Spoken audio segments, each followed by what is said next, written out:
जोहार मास्टर जी, राउर के भी बहुत बहुत जोहार। जोहार जोहार पर्वतिया जी। और बताइए क्या हालचाल है आपके? मास्टर जी, ऐसा है कि जब तक राउरे हमरे कर संगे ही राउर नया नया जानकारी हमरे कर संगे, तब तक खेती बाड़ी चाहे उसन कोनो समस्या तो आइए नहीं सकेला। तो सब हालचाल तो बढ़िया है। देखिए किसान भाइयों, पर्वतिया जी जो है ना वो हमको चुप कराने के लिए मेरी तारीफ कर रही है ताकि हम कुछ बोले नहीं, नहीं है ना? ऐसा कैसे हो सकेला? हमरे के लेकिन तो राउरे बोला तभी तो जानकारी मिली। देखिए बहुत चतुर हैं भाई, और इनकी चतुरता के साथ ही चलिए कार्यक्रम की शुरुआत करते हैं। आपका कार्यक्रम में बहुत स्वागत है। और चलिए सबसे पहले देखते हैं देश दुनिया की खबरें, कृषि से जुड़ी खबरें कृषि समाचार में।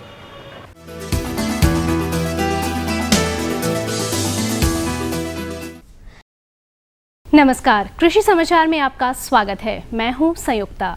आइए देखते हैं आज कृषि समाचार में क्या है खास।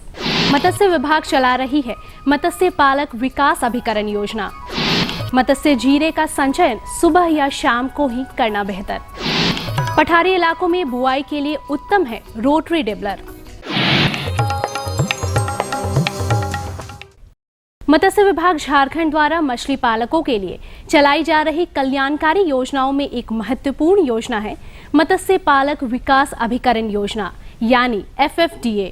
इस योजना के अंतर्गत विभिन्न मत्स्य की कार्यों के लिए मछली पालकों को बैंक से ऋण या अनुदान मुहैया कराया जाता है। इस योजना के अंतर्गत मछली पालन से संबंधित विभिन्न कार्यों जैसे स्वयं की भूमि पर तालाब बनवाना, तालाबों का जीर्णोद्धार इत्यादि कार्यों के लिए बैंक ऋण या स्वयं के द्वारा किए गए व्यय के अनुपात में भारत सरकार द्वारा स्वीकृत दर पर अनुदान मुहैया कराया जाता है। मत्स्य पालक इस योजना का लाभ उठाने के लिए अपने क्षेत्र के मत्स्य विभाग से संपर्क कर सकते हैं। समय चल रहा है बरसात का और इस समय मछली पालन से जुड़े किसान अपने तालाबों में मत्स्य जीरे का संचयन कर रहे हैं या करने जा रहे हैं। मत्स्य विशेषज्ञों का मानना है कि तालाब में जीरा संचयन सूर्योदय या सूर्यास्त के समय करना अच्छा होता है। इससे क्या लाभ है, आइए जानते हैं मत्स्य विशेषज्ञ से। किसान भाइयों, अभी आप जीरा संचयन कर रहे होंगे तो मैं ये कहना चाहूँगी कि आप सबसे पहले ये दो बातों का ध्यान दीजिए कि जीरा अगर आप संचयन कर रहे हैं तो ये सूर्य अस्त के समय और सूर्योदय के समय करना चाहिए, जिससे कि वायुमंडलीय तापमान सूर्य की रोशनी तालाब में सीधे ना पड़े, और ये सबसे अनुकूल समय या परिस्थिति होगी जीरा संचयन के लिए। बेहतर फसल उत्पादन पाने के लिए बहुत सारी बातों का ध्यान रखना पड़ता है, जिनमें से एक है खेत की प्रकृति के अनुसार बीजों का चयन। अगर आप दो खेत में धान की बुआई करना चाहते हैं तो हमारे कृषि विशेषज्ञ की सलाह के अनुसार IR 64 नामक धान के प्रभेद की बुआई बेहतर होगी। धान की उन्नत किस्मों में IR 64 एक बहुत ही अच्छी किस्म मानी जाती है। यह किस्म मध्यम जमीन यानी दोन 2 और दोन 3 के लिए उपयुक्त होती है।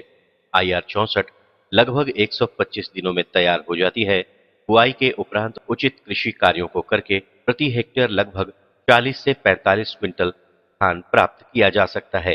भी एक उन्नत किस्म विकसित की गई जो दो में अच्छी पैदावार देती है। IR 64 नील करके है, सूखा IR 64 सूखा। इसका उपयोग किसान भाई कर सकता है, ये जहाँ सूखा वाले क्षेत्रों में ये अच्छी पैदावार देती है।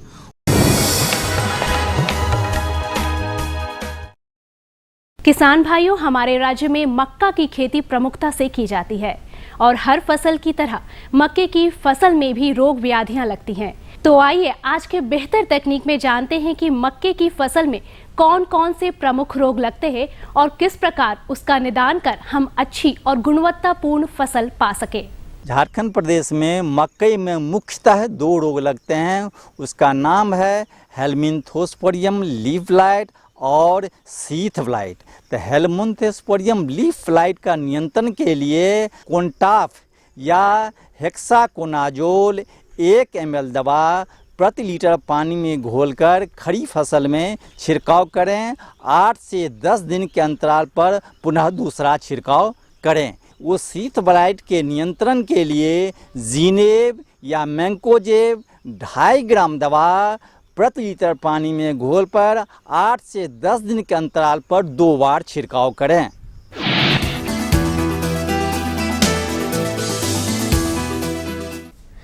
झारखंड जैसे पठारी इलाकों के लिए बुआई करने का उत्तम उपकरण है रोटरी डिबलर। इस उपकरण द्वारा डिबलिंग विधि से बीजों की बुआई काफी आसानी से की जा सकती है। डिबलिंग विधि से बुआई करने में सक्षम इस कृषि यंत्र को रोटरी डिबलर कहते हैं। इस उपकरण द्वारा एक दिन में 1 से 1.5 एकड़ खेत में बुआई की जा सकती है। यंत्र को खासकर झारखंड जैसे पठारी इलाकों के लिए विकसित किया गया है। उपकरण को प्राप्त करने या इसके बारे में और जानकारी हेतु किसान बिरसा कृषि विश्वविद्यालय के अभियंत्रण विभाग से संपर्क कर सकते हैं।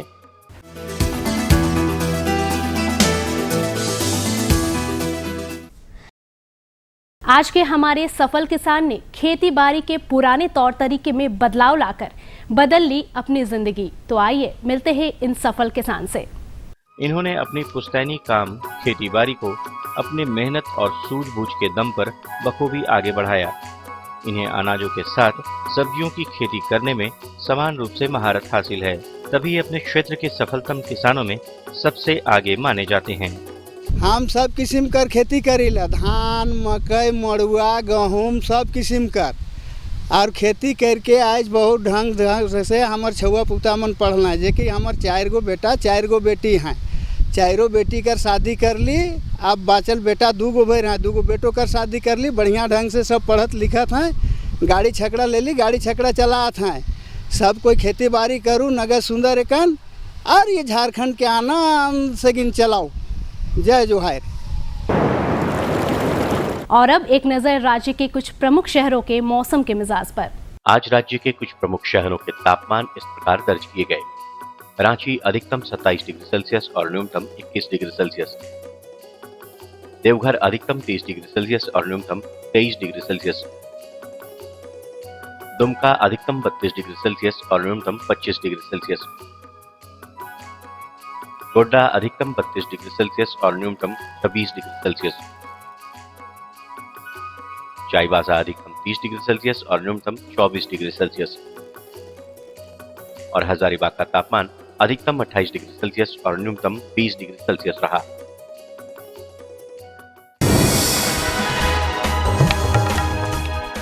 और अब मंडी भाव में आइए नजर डालते हैं अनाजों के भाव पर। आज राज्य की किराना मंडियों में अनाजों के भावों को लेकर कोई विशेष उतार चढ़ाव नहीं दर्ज किया गया है, परंतु सब्जी बाजार की बात करें तो हरी सब्जियों के भाव आसमान छूने को हैं।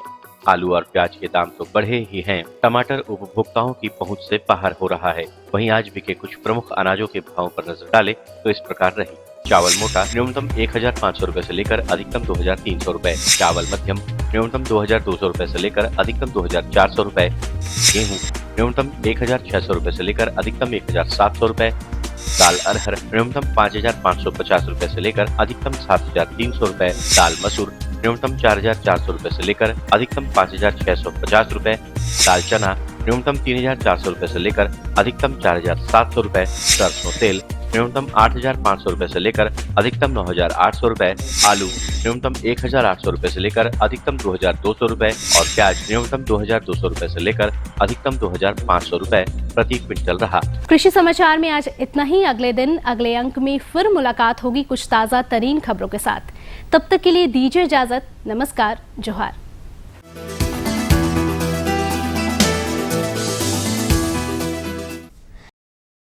तो मास्टर जी, राउरे तो एकदम शुरू में इतना बढ़िया बढ़िया खबर सुनाया देला, एकदम फायदा कर खबर सुनाया देला, मौसम का हाल बताया देला और मंडी का भाव भी बताया और साथ में अपना सवाल भी तो बता देते हैं। हाँ तो बताइए दो, तब उगो का छोड़ो। देखिए, आपसे हमने पिछले सप्ताह पूछा था कि आपको कोई जो है वो कविता हमारी जो गाहक पंडित की रहती है वो आपको याद है या नहीं? हाँ हाँ हाँ, हमके बुझाला कि हमरे कर जितना किसान भाई बहन मन है सेवा तो याद कर लें और ढेरे बता लें कि राउरे काका पूछ रही से के। तो अब बताइए कि इस मौसम में कौन सी घाक पंडित की जो भविष्यवाणी हो बिल्कुल सही साबित हो रही है? हमके बुझाला मौसम वाला जरा और कही रही उसने नहीं। जैसे एक कहावत है, सावन मास अगर बहे पुरवाई तो क्या होगा। चलिए यही सोचते रहिए और इसी के बाद हम कार्यक्रम की शुरुआत करेंगे, लेकिन इस समय लेते हैं एक छोटा सा विराम।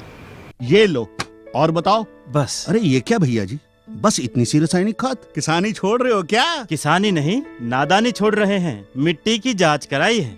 अब तो लाला जी जितनी जरूरत है उतने ही उर्वरक खेत में डालेंगे। हाँ, किसान भाई आज ही अपने जिले की नजदीकी भूमि परीक्षण प्रयोगशाला में मिट्टी की जांच जरूर करवाएं और मिट्टी में पोषक तत्व, नमी व पौधे के विकास को देखते हुए केवल जरूरत के अनुसार ही पोषक तत्व डालें। और हाँ, मिट्टी में गंधक, जस्ता, बोरोन जैसे सूक्ष्म पोषक तत्वों का पता लगाना भी न भूलें।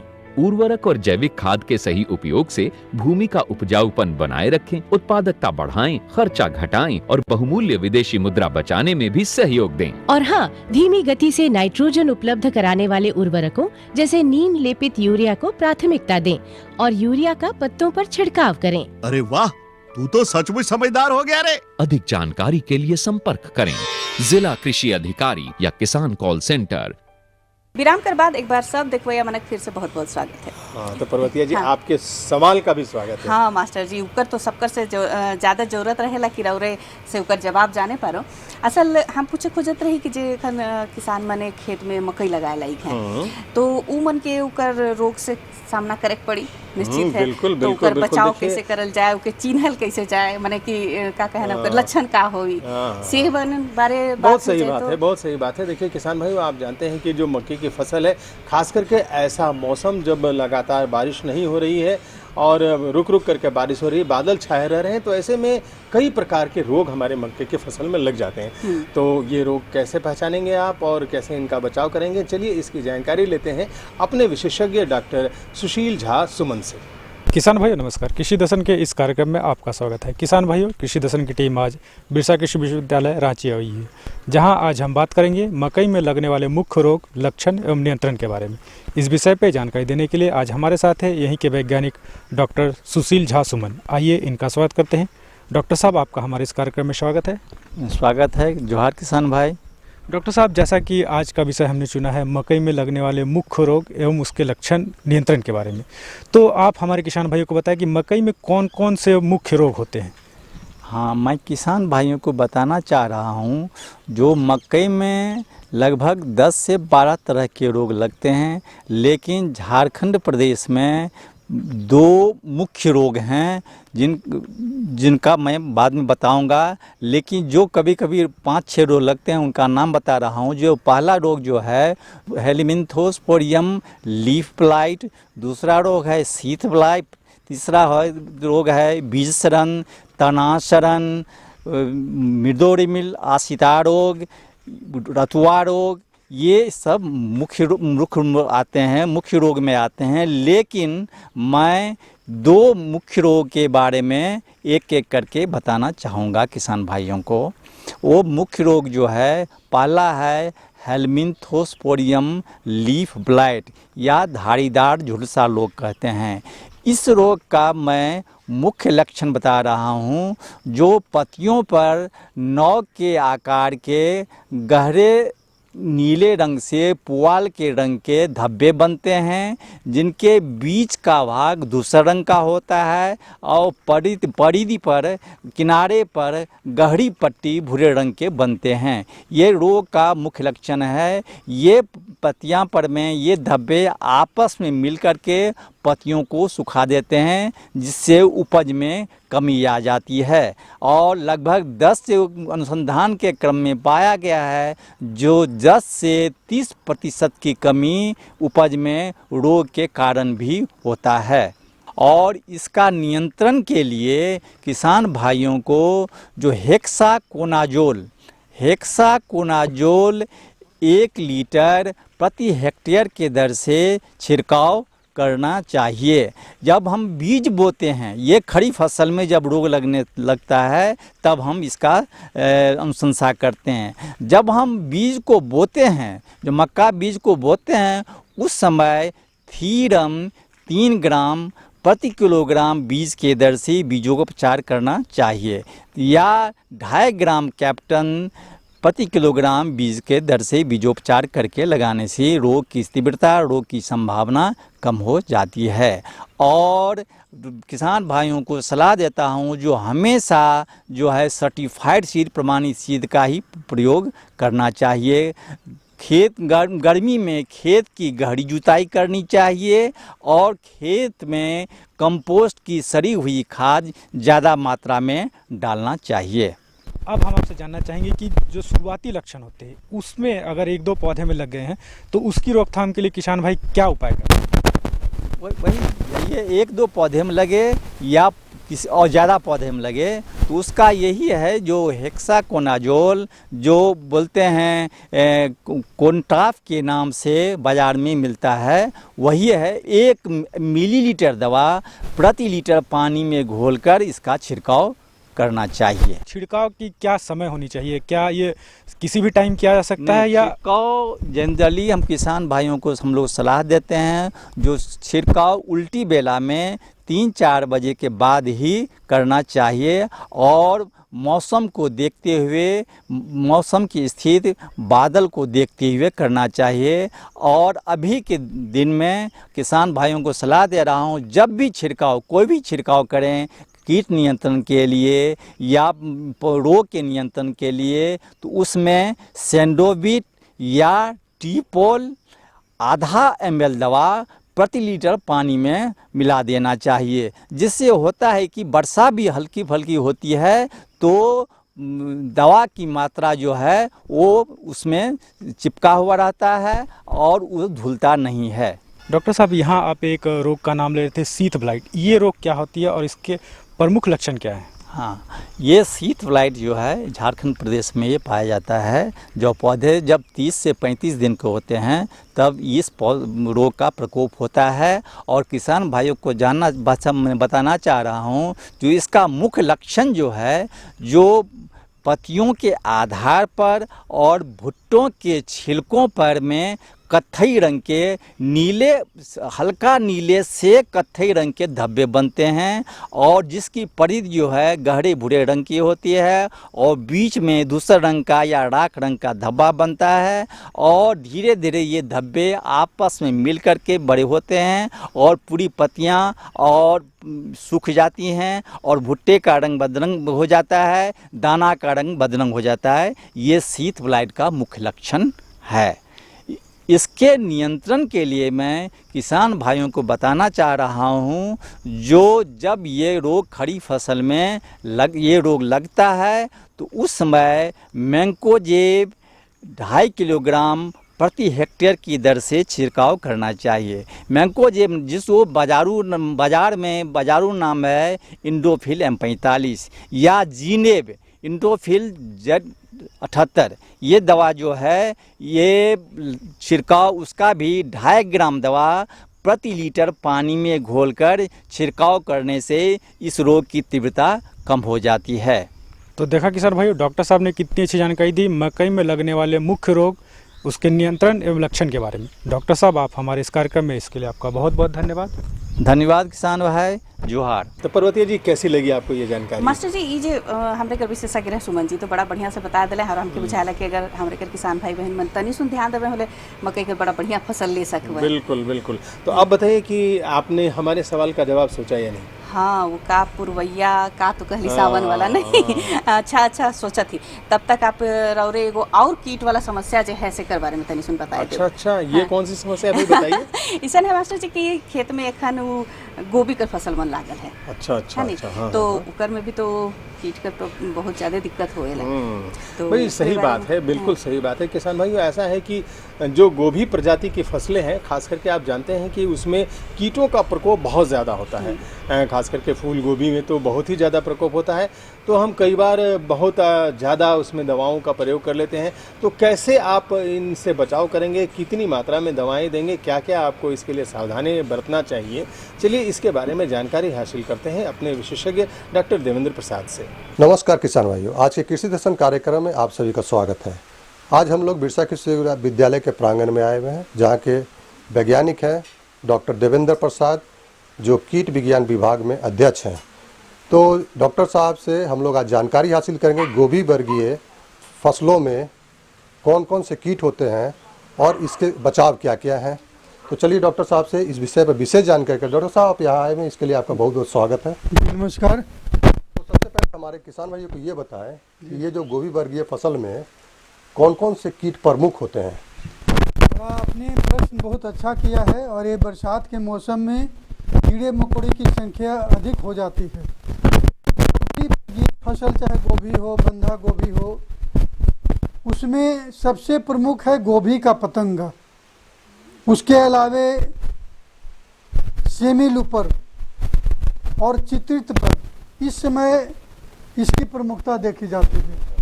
तो गोभी का जो पतंगा है ये जब अंडे फूटता है तो उसमें बहुत छोटे छोटे पिल्लू निकलता है, और ये पिल्लू जो है, जो बढ़ने वाला पत्तियां हैं, नवजात पत्तियां हैं, उसके प्रारंभिक अवस्था में ये पिल्लू जो है उसकी हरियाली को चाटता है। लेकिन जैसे जैसे ये पिल्लू बड़ा होता है तो पत्तियों में छेद, बहुत सा छेद कर देता है, और इतना ज़्यादा छेद हो जाता है कि पत्तियां में छेदे छेद ही दिखाई पड़ता है, और इसके कारण पूरे पत्तियों में जाला भी बन जाता है, मतलब छोटे अवस्था में। लेकिन जब ये पिल्लू बड़ा हो जाता है तो पत्तियों में काफ़ी छेद हो जाते हैं, उसमें भोजन बनाने की शक्ति कमज़ोर हो जाती है पौधे में, और जिसके कारण बढ़िया से उसमें फूल नहीं बन पाते हैं, उसमें जो फूल बनना चाहिए नहीं बन पाते हैं, और अगर पत्ता गोभी में है तो उसमें बढ़िया से गांठ नहीं बन पाता है। तो ये सबसे ज़्यादा नुकसान होता है। दूसरा है सेमी लूपर, मैंने बताया। सेमी लूपर हरा पिल्लू जैसा होता है, और ये जो चलता जब है तो पीठ उठा करके चलता है, और ये पत्तियों में बड़े बड़े छेद कर देते हैं, और जब छेद करते हैं तो इसमें भी भोजन बनाने की शक्ति कम हो जाती है, और प्रारंभिक अवस्था में अगर कीड़े मकोड़े जब अधिक लग जाता है तो पौधे का विकास रुक जाता है।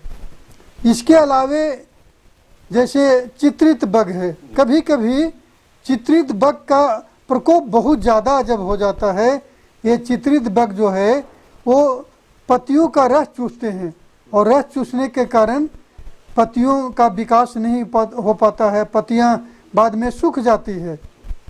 और एक जो रस चूसने वाला है लाही का प्रकोप भी दिखाई पड़ता है। ये लाही जो है पत्तियों के निचले सतह में होता है, और निचले सतह में जब होता है तो पत्तियों का रस चूसता है, और रस चूसने के कारण पत्तियां जो है वो कप सेपेट हो जाती है, पत्तियां नीचे की ओर झुक जाती है, कप जैसा बना लेती है, और उसके क्षेत्रफल कम हो जाता है तो भोजन बनाने की शक्ति पौधे में कम हो जाता है। क्योंकि ये जब देखा गया है कि जो भी कीड़े मकोड़े हैं या तो हरियाली को चाट जाता है, पत्तियों में छेद कर देता है, या पत्तियां कप सेपेट बन जाती है, तो ये पत्तियों में जो है ना हरा भाग जो है सूरज के रोशनी मिल करके भोजन बनाने का काम करता है। तो ये बड़ी अच्छी जानकारी दी। तो अब किसान भाई को ये बता दें कि इसका रोकथाम किस प्रकार से करेंगे। हाँ, रोकथाम तो बड़ा जरूरी है।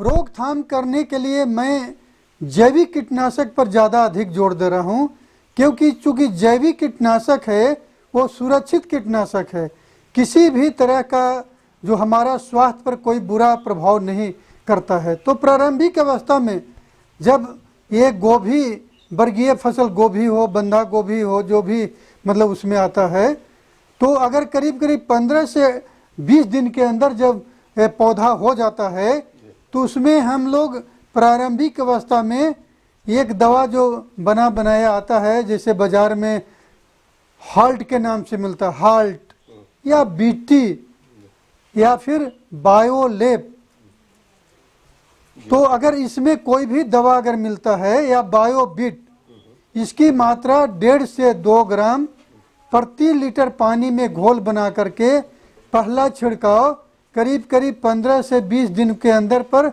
हमको छिड़काव कर देना है। तो ये गोभी में लगने वाले कीड़े मकोड़े को आसानी से नियंत्रित करते हैं। उसके बाद दूसरा छिड़काव हम लोग 28 से 30 दिनों पर करेंगे। 28 से 30 दिनों पर अगर करेंगे, तो पहले छिड़काव के बाद 28 दिन के बाद, 28 या 30 दिन के बाद, जी हाँ, तो 28 से 30 दिनों के अंदर में हम लोग करते हैं तो नीम से बना हुआ दवा या कीटनाशक का व्यवहार करें। अगर बाजार में जो भी नीम से निर्मित दवा है, जैसे अगर आपका नीम से कोई भी यहाँ मिलता है, निम्बेसिडिन है, निमेरिन है, अचूक है, बेनगार्ड है, तो 1 लीटर पानी में 5 ml का घोल बना करके दूसरा छिड़काव करें। डॉक्टर साहब, एक समस्या अभी बरसात के समय में देखा जाता है, जी, किसान जी। भाई तो छिड़काव तो जरूर कर देते हैं जी जी हाँ। लेकिन उसका असर जो है पौधे पर नहीं पड़ता है, जिससे कारण कि कीड़े ज्यादा लगते हैं। ये बात तो आपने अच्छा मतलब प्रश्न उठाया है, क्योंकि बारिश में जब हम छिड़काव कर देते हैं और थोड़ा सा भी बारिश हुआ तो जो कीटनाशक है वॉश आउट हो जाता है, पानी से धुल जाता है। तो किसान भाई को मैं सलाह देना चाहता हूँ कि ये कोई भी दवा जब बनाते हैं तो उसमें सर्फ अवश्य मिलावें। अगर 1 लीटर पानी है तो उसमें 1 ग्राम सर्फ, अगर 10 लीटर पानी है तो 10 ग्राम सर्फ उसमें अच्छी तरह से मिला करके और तब छिड़काव करें। अगर आप 10 लीटर पानी में अगर सर्फ घोलते हैं, क्योंकि ठंडा पानी में सर्फ जो है वो अच्छी तरह से नहीं घुल पाता है, तो थोड़ा हल्का गर्म पानी कर लें अलग से। मान लीजिए कि आधा लीटर कोई भी बर्तन में कर लें और उसमें अगर 10 लीटर पानी में घोल बनाना है तो 10 ग्राम सर्फ अच्छी तरह से मिला दें और जो घोल बनाए हैं उसमें उसको मिला दें, तो पानी भी मतलब सर्फ अच्छी तरह से घुल जाता है। और ये सर्फ मिलाने से फ़ायदा क्या होता है कि जल्दी पानी से धुलता नहीं है और पूरा पौधे पर पत्तियों पर पूरा फैल जाता है। तो जी ये ध्यान रखना चाहिए। और अगर एक दवा और मैं बता देता हूँ कि अगर 45 दिन पर तीसरा दवा अगर ज़रूरत है तो आप दवा बदल दें। कार्टाप हाइड्रोक्लोराइड 1 लीटर में करीब 2 ग्राम का घोल बनाकर छिड़काव करें, तो ये गोभी में लगने वाले कीड़े मकोड़े जो भी है उसको बहुत ही अच्छी तरह से नियंत्रित करता है। पहला छिड़काव मैं बताया कि आपका या तो फिर क्या बताया मैं, बीटी बताया या बायोलेब बताया या फिर बायोवीड बताया, जी जी फिर नीम बताया, फिर इसके बाद आपका तीसरा। जी आपने तो हमारे किसान भाई को बहुत अच्छी जानकारियां दी कि गोभी वर्गीय जाति में किस प्रकार से कीट लगता है और उसका प्रबंधन किस प्रकार से की जाए। चलिए डॉक्टर साहब, अच्छी जानकारी दी, हमारे किसान भाई से काफ़ी लाभान्वित होंगे। इसी के साथ हमें और डॉक्टर साहब की तरफ से सभी किसानों को जोहार, नमस्कार। नमस्कार। तो मास्टर जी, हमर तो समस्या का समाधान हो गया और मकई के बारे भी बताया देली, गोभी के बारे सब्जी कर वाला जब रहे दिक्कत उसके भी बढ़िया से बताया देली, लेकिन राउर जब का पुरवैया रहे से तो हमके नहीं बुझा। अरे सावन माह बहे पुरवाई, हाँ। तो उसके आगे क्या करना था? हाँ। ये हम तो आपको किसान भाई पहले भी बता चुके हैं। हाँ, लेकिन हम तो बरदा बेच किनी लेहू धेनु गाई, हाँ, यही है ना। हाँ, इसका मतलब है कि अगर सावन माह में पुरवाई बहे तो फिर समझ लीजिए कि बारिश नहीं होगी और इसलिए आप अपने बैल बेच करके गाय खरीद लीजिए। कम से कम गाय का दूध होगा तो उससे आपकी आजीविका चल जाएगी, ये हमारे ग्राहक पंडित कहते हैं। तो ऐसी जानकारी और ऐसी ही कई सारी जानकारियां हम आपके लिए बराबर लिए करके आते रहते हैं किसान भाइयों कृषि दर्शन में। लेकिन आज का वक्त अब खत्म हो रहा है, तो सब किसान भाई बहन मन के एक बात कहे चाहब कि अगर रउरे भी जानने चाहिए कुछ नया चीज, कुछ नया सीखे खोजिला या अपन बात हमरे के बताए खोजिला, तो हमरे के जरूर लिख भेजू। हम लोगों का पता है कार्यक्रम कृषि दर्शन, कृषि प्रकोष्ठ द्वारा निदेशक, दूरदर्शन केंद्र, रातू रोड, रांची, पिन संख्या 834001। तो इस पते पर आपके खातों का हमें रहेगा इंतजार। तब तक के लिए नमस्कार, जोहार।